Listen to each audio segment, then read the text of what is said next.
Est-ce que vous réalisez à quel point la plasticité neuronale de votre cerveau peut complètement changer l'individu que vous êtes aujourd'hui? Est-ce que vous réalisez à quel point notre cerveau est malléable, est flexible et peut se transformer en quelque chose de complètement différent si on lui donne le temps et l'exercice nécessaire? Notre cerveau a une plasticité, ce qu'on va appeler la plasticité cérébrale. Et cette plasticité lui permet de se reconstituer tout au long de notre vie. Et ça, contrairement à ce qu'on pensait au départ. Au départ, les scientifiques pensaient que c'était juste en début de vie qu'on avait possibilité de changer la forme de son cerveau, alors ce qui n'est pas du tout vrai. C'est un processus qui va se dérouler tout au long de la vie. On a même identifié la zone dans le cerveau dans laquelle ça se produit. C'est une zone nommée subépandymère, donc c'est près du bulbe rachidien. Enfin, je sais pas pourquoi je dis ça, on s'en fout. Ces nouveaux neurones vont passer de cette zone directement dans le tissu cérébral. Alors, la question que je vous pose maintenant, c'est savez-vous comment modifier sa plasticité neuronale? Savez-vous comment tirer parti de ce magnifique phénomène qui se passe quand on crée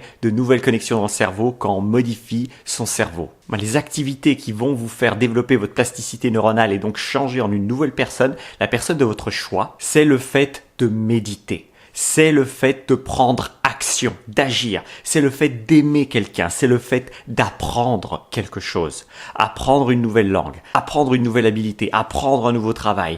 Aimer votre partenaire. Aimer vos enfants. Vous aimer vous-même. Arrêtez de procrastiner. Prendre action sur les choses que vous savez que vous devez changer dans votre vie. Vous asseoir sur une chaise et vous concentrer sur les parties de votre corps et sur votre respiration.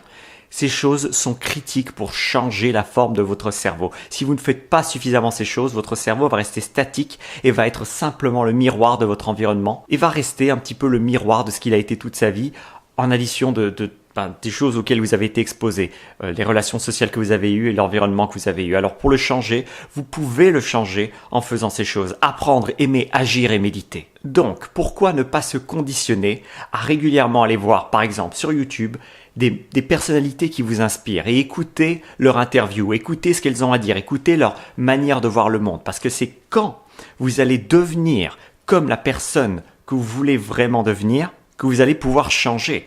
Évidemment, il y a quelque chose en vous qui est unique en vous et en moi et en tout le monde. Et vous voulez bien entendu maintenir cette partie unique en vous qui ne pourra jamais être copiée. Mais pour devenir la personne que vous voulez vraiment être, il va falloir à un moment trouver un modèle ou plusieurs modèles, des gens qui ont fait des choses que vous n'avez pas fait. Alors quel meilleur moyen que de tous les jours regarder une vidéo sur YouTube ou lire un article ou lire un livre sur une personnalité qui vous impressionne, quelqu'un qui vraiment vous inspire, que ce soit un écrivain, un athlète, un scientifique, peu importe. Cette personne fait des choses que vous pouvez faire aussi. Et c'est en faisant ces nouvelles choses et en vous rappelant que c'est possible d'arriver là où il est arrivé parce qu'il a utilisé tout un set d'actions que vous allez changer la forme de votre cerveau, que vous allez changer qui vous êtes, parce que vous allez régulièrement apprendre de nouvelles choses, vous allez prendre action par rapport à ces nouvelles choses dans votre vie, cette nouvelle connaissance. Et le reste, vous n'avez pas besoin de quelqu'un d'autre pour le faire. Le fait d'aimer, vous pouvez aimer. Vous pouvez vous aimer vous-même. Et le fait de méditer, vous avez besoin de personne, ça c'est sûr. Pour méditer, vous n'avez pas besoin de grand monde. Il suffit juste de s'asseoir, de fermer les yeux, de vous concentrer sur votre respiration et sur les parties de votre corps. Alors c'est tout pour le contenu du jour, j'espère qu'il vous aura été utile. En attendant, on se voit demain pour une autre vidéo. Prenez soin de votre cerveau, c'était Thierry Markovitch.